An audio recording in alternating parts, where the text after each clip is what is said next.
নমস্কার বন্ধুরা, শুভ সকাল। বংনেচার টুক্কি চ্যানেলে আমি রত্না চলে এসেছি তোমাদের সঙ্গে নতুন একটা ভিডিও নিয়ে। তো এই যে দেখতে পাচ্ছ আবার বাগানের ভিডিও, কিন্তু আগে যে বাগানটা হয়েছে সেটা অন্য বিভিন্ন রকম সবজি আছে, এখানে শুধু আলু হবে, মানে আলু বসবে আর কি। সেই কারণে পাওয়ার টিলার দিয়ে চাষ করা, আর হচ্ছে বাবা এগুলো সমান করে দিচ্ছে। আর এখানে মাঠে দেখতে পাচ্ছ দুই বাবা হাজির। তো যেহেতু শ্বশুরমশাই খুব অসুস্থ আর তোমাদের দাদা ভাই বাড়ি নেই, ওই জন্য এই কাজগুলো আমরা তো সেরকমভাবে পারি না, ওই জন্য করা হয় না। তো যাই হোক, মানে আর যে কোনো জন ধরবো, মানে লোকজন ধরে যে কাজ বাজ করাবো সেই পরিস্থিতিটাও এখন মানে নেই আর কি, মানে সময় খুবই খারাপ বলতে গেলে। তো যাই হোক, বাবা এই সমস্ত দেখে শুনে মানে যে চলে এসছে মানে আমাদের বাড়ি কাজ বাজ মানে একটু এগিয়ে দিতে আর কি। কারণ যেহেতু মেয়ে আর যেহেতু ধারে কাছে আছি, সেই কারণে বাবারা হয়তো এরকমই হয়, মানে নিজেরা কষ্টে থাকলেও, কারণ আমার বাবাও যে মানে সুস্থ তা নয়। কয়েকদিন আগে মানে ফ্যাটি লিভার ধরা পড়েছে, এরকম মোটামুটি কিডনিতে পাথর।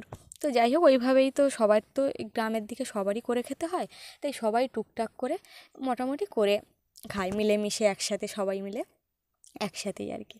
কিন্তু যেহেতু শ্বশুরমশাই খুব অসুস্থ হওয়ার কারণে সে মানুষটা একদমই হাত দিতে পারছে না, তাই বাবা চলে এসছে, মানে কিছু বলতে হয়নি, দেখে শুনেই আর চলে এসছে যে হচ্ছে আমি করে দিচ্ছি, আর জন টোন ধরতে হবে না, সেই তো আমি ফাঁকা থাকি মাঝে মধ্যে, তো আমি ফাঁকে ফাঁকে এসে আর এগুলো করে দিয়ে যাবো। আর তার সাথে আমরা আছি, মানে আলু বসানো থেকে শুরু করে শুধু ওই পিলি কাটাগুলো আমরা ঠিকঠাক সজা করতে পারবো না।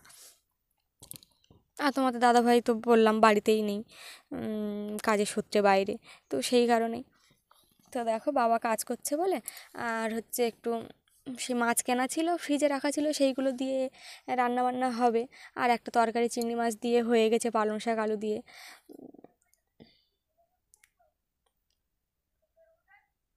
আর এখানে দেখো উনুন জাল দিতে দিতে যে পাতা পুঁতি দিয়ে জাল দিচ্ছিলাম, সেখানে একটা বড় শুঁয়োপোকা, আমি হাত দিয়েছি দেখতে পাইনি, আর এই আমার হাতে কাঁটা ফুটে গেছে।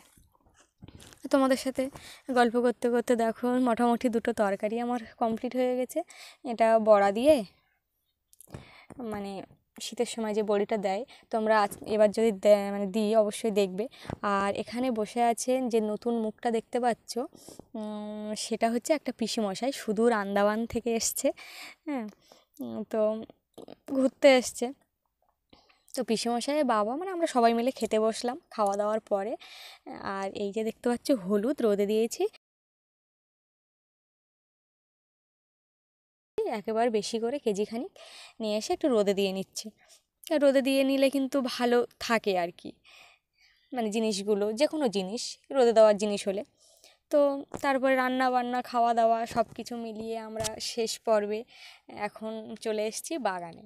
তো মা, বাবা, বাবা হচ্ছে জল দিচ্ছে, আর আমি একটু মানে অন্য কাজে ব্যস্ত ছিলাম বলে, অন্য কাজে বলতে কি ওপাশে সেই পাইপগুলো একটু ঠিক করছিলাম, ঠিকঠাক করে দিচ্ছিলাম, তার মধ্যে দেখি জল চলে এসছে। কারণ মোটর লাগিয়েছি তো। আর মোটরটা প্রথমে চালাচ্ছিলাম যে খারাপ মতো হয়ে গেছিলো ভাবছিলাম, তো একটা দাদা, দাদা বলতে কি ভাসুর আর কি, এসে আর হচ্ছে মোটরটা ঠিক করে দিয়ে গেছে লাগিয়ে।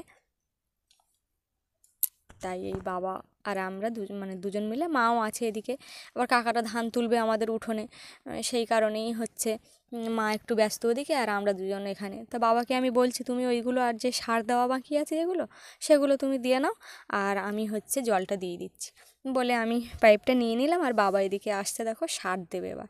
এখানে ওলকপি আছে, পেঁয়াজের চারা আছে।